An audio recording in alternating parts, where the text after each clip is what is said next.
بسم اللہ الرحمن الرحیم۔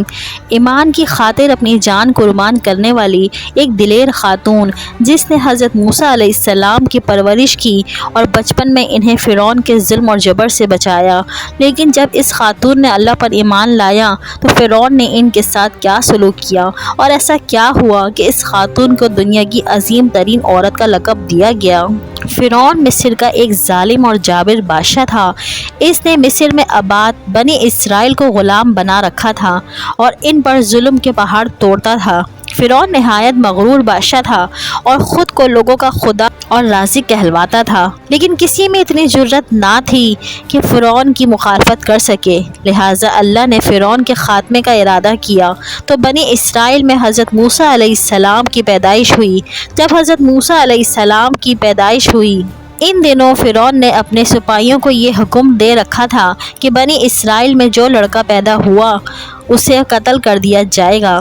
لہٰذا اس مصیبت اور آفت کے دور میں مجبور حضرت موسیٰ علیہ السلام کی والدہ نے آپ کو ایک صندوق میں رکھ کر صندوق کو مضبوطی سے بند کر دیا اور اسے دریائے نیل میں ڈال دیا۔ دریا سے نکل کر ایک نہر فرعون کے محل کے نیچے بہتی تھی۔ اللہ کی قدرت یہ ہوئی کہ یہ صندوق دریائے نیل سے بہتے ہوئے اس نہر میں چلا گیا۔ اس وقت نہر کے کنارے فرعون کی بیوی آسیہ بیٹھ کر نہر کا نظارہ دیکھ رہی تھی۔ آسیہ ایک خوبصورت اور نیک دل خاتون تھی اور وہ کسی بیماری سے شدید تکلیف میں تھی۔ فرعون نے اس کا بہت علاج کروایا تھا لیکن وہ ناکام رہا۔ کہتے ہیں کہ کائنوں نے انہیں بتایا تھا، اے فرعون، ہم پیشین گوئی کرتے ہیں کہ اس دریا میں سے ایک آدمی تیرے محل میں داخل ہوگا۔ اگر اس کے منہ کی رال اس بیمار خاتون کے جسم پر مل دی جائے گی تو اسے شفا ہو جائے گا۔ چنانچہ جب نہر میں بہتے اس صندوق پر آسیہ کی نظر پڑی تو اس نے ملازمین کو اسے نکالنے کا حکم دیا۔ جب اس صندوق کو پانی سے نکالا گیا تو اسے کھولا گیا اور ملکہ نے اس بچے کو دیکھا تو ایسے محسوس ہوا کہ ایک بجلی سے چمکی ہے جس نے اس کے دل کو منور کر دیا ہے۔ آسیہ کے دل میں اس بچے کی محبت نے گھر بنا لیا۔ اس بچے کا لعاب جیسے ہی اس کے ہاتھوں پر پڑا تو اس سے شفا ہو گئی۔ فرعون کی بیوی آسیہ کے بدن سے کوئی لڑکا نہ تھا اور وہ بے اولاد تھی، لہٰذا اس پاک دل خاتون کی ممتا جاگ اٹھی اور اس نے حضرت موسیٰ علیہ السلام کو گود لے لیا۔ اس طرح اللہ کی قدرت سے حضرت موسیٰ علیہ السلام کی پرورش اسی فرعون کے محل میں ہوئی جس نے آپ کے ہاتھوں سے ہلاک ہونا تھا۔ دراصل فرعون اس دور میں مصر کے بادشاہ کا لقب ہوا کرتا تھا۔ حضرت موسیٰ علیہ السلام کے قصے کے سلسلے میں دو فرعون کا ذکر آتا ہے، ایک وہ جس کے زمانے میں آپ پیدا ہوئے اور جس کے گھر میں آپ کی پرورش پائی، اور دوسرا وہ جس کے پاس آپ ایمان کی دعوت اور بنی اسرائیل کی آزادی کا مطالبہ لے کر گئے، اور وہ جو سمندر میں غرق ہو گیا۔ لہٰذا بی بی آسیہ کا خاوند جس نے حضرت موسیٰ علیہ السلام کو اپنے محل میں رکھا، اس فرعون کا نام رامسس ثانی بتایا جاتا ہے۔ دراصل بی بی آسیہ ریان بن ولید کی پوتی تھیں۔ ریان بن ولید وہی بادشاہ تھا جو یوسف علیہ السلام کے دور میں عزیز مصر تھا اور اس نے حضرت یوسف علیہ السلام پر ایمان لایا تھا۔ جب مصر پر تبتی خاندان کی حکومت آئی تو فرعون نے اپنی طاقت کے زور پر بی بی آسیہ سے شادی کر لی اور انہیں دھمکی دی اگر انہوں نے شادی سے انکار کیا تو ان کے والدین کو قتل کر دیا جائے گا۔ لیکن شادی کے بعد بھی اللہ نے حضرت آسیہ کو فرعون کے شر سے محفوظ رکھا اور وہ آپ پر قادر نہ ہو سکا۔ مورخین لکھتے ہیں کہ اللہ نے فرعون کو نامرد بنا دیا تھا، اور بعض نے لکھا ہے کہ فرعون کو ایسی بیماری تھی تبکیوں نے اسے ساری عمر صحبت کرنے سے منع کر دیا تھا، لہٰذا فرعون کبھی بھی حضرت آسیہ کے قریب نہ جا سکا۔ یہ بھی اللہ کی ایک حکمت تھی تاکہ بی بی آسیہ فرعون کے ناپاک جسم سے محفوظ رہ سکے۔ بہرحال حضرت موسیٰ علیہ السلام کی پرورش فرعون کے محل میں کسی شاہی فرد یا شہزادے کی مانند ہوئی۔ ہر طرح کے آرام اور آسائش آپ کے لیے دستیاب تھے، لیکن ان کے درمیان زندگی گزارنے کے باوجود حضرت موسیٰ علیہ السلام فطری طور پر ان سے مختلف کردار کے مالک تھے۔ حضرت موسیٰ علیہ السلام فرعون کے غرور و تکبر اور خدائی دعوے کو ناپسند کیا کرتے تھے، جو فرعون اور اس کے درباریوں کو ناگوار گزرتی تھی۔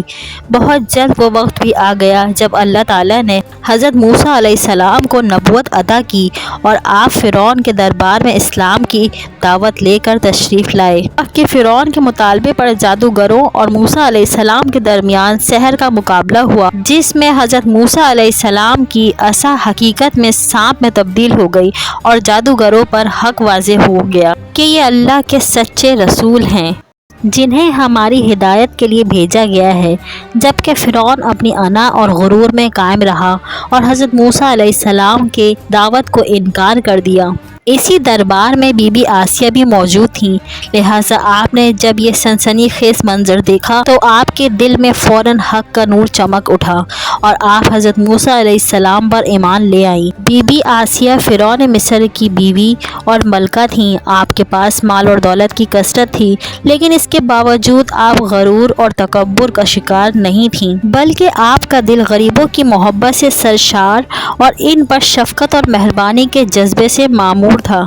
آپ دل کھول کر ان پر صدقہ اور خیرات کیا کرتیں۔ اسی وجہ سے آپ کو ام المساکین یعنی مسکینوں کی ماں بھی کہا جاتا ہے۔ چونکہ بی بی آسیہ اپنے شوہر رامسیس کے مظالم کو بھی اچھی اور خوب طرح جانتی تھیں، اسی لیے ایمان کا اظہار نہ کیا اور آپ چھپ چھپا کر اللہ کی عبادت کیا کرتی تھیں اور اللہ سے یہ دعا کرتی تھیں کہ اے اللہ مجھے فرعون اور اس کے عمل سے نجات دے اور میں اس کفاریہ حرکتوں سے بیزار ہوں۔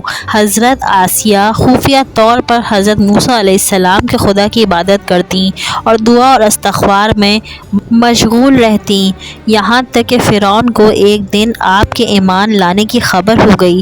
اس نے ایک روز اپنے درباریوں سے کہا، کیا تم لوگوں کو میری بیوی کی کچھ خبر ہے؟ تم لوگ اس کے متعلق کیا جانتے ہو؟ سب نے بی بی آسیہ کی بڑی تعریفیں کی اور ان کی بھلائیاں بیان کی۔ فرعون نے کہا، کیا تم لوگوں کو نہیں معلوم کہ وہ میرے سوا دوسرے خدا کو مانتی ہے؟ لہٰذا فرعون نے آسیہ کو دربار میں بلایا اور ان سے دریافت کیا کہ تو کسے اپنا معبود مانتی ہے؟ حضرت آسیہ نے دلیری اور جذبہ ایمانی سے جواب دیا کہ میں موسیٰ کے رب پر ایمان رکھتی ہوں جو میرا اور تیرا ہم سب کا خدا ہے۔ فرعون اس بے باک جواب پر غضبناک ہو گیا اور بہت جلد پورے شہر میں اس بات کی شہرت ہو گئی کہ فرعون کی بیوی ملکہ نے فرعون کے طور طریقوں کو ٹھکرا دیا اور دین موسیٰ قبول کر لیا۔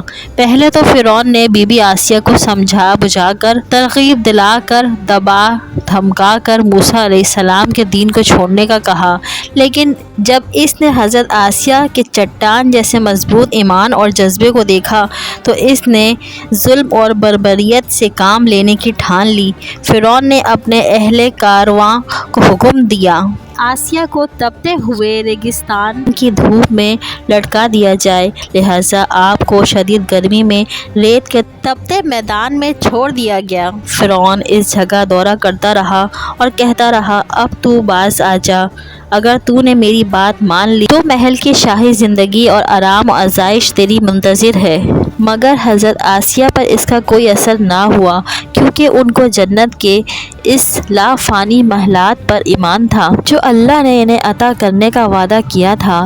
جب فرعون نے آسیہ کی ثابت قدمی کو دیکھا تو اس نے آپ کو شہید کرنے کا فیصلہ کر لیا اور اس نے اپنے سپاہیوں کو حکم دیا کہ ایک بڑی سے بڑی چٹان کہیں سے اٹھا لاؤ اور آسیہ کو چٹ لٹاؤ اور اس کے اوپر چٹان گرا دو۔ لہٰذا جب یہ لوگ پتھر لائے اور حضرت آسیہ کو لٹایا گیا تو آپ نے آسمان کی طرف نگاہ اٹھائی تو پروردگار نے حجاب ہٹا دیا اور جنت کو اور وہاں جو محل آپ کے لیے بنایا گیا تھا اسے انہیں اپنی آنکھوں سے دیکھ لیا۔ آخرکار اس پتھر کو آپ کے اوپر گرا دیا گیا اور آپ کی روح پرواز کر گئی۔ حضرت آسیہ کے فضائل احادیث مبارکہ میں کچھ ان الفاظ سے آتے ہیں کہ رسول اکرم صلی اللہ علیہ وسلم نے فرمایا، مردوں میں سے تو بہت سے درجہ کمال تک پہنچے، لیکن عورتوں میں سے سوائے فرعون کی بیوی آسیہ اور حضرت عیسیٰ علیہ السلام کی والدہ مریم کے علاوہ اور کوئی عورت درجہ کمال تک نہیں پہنچی۔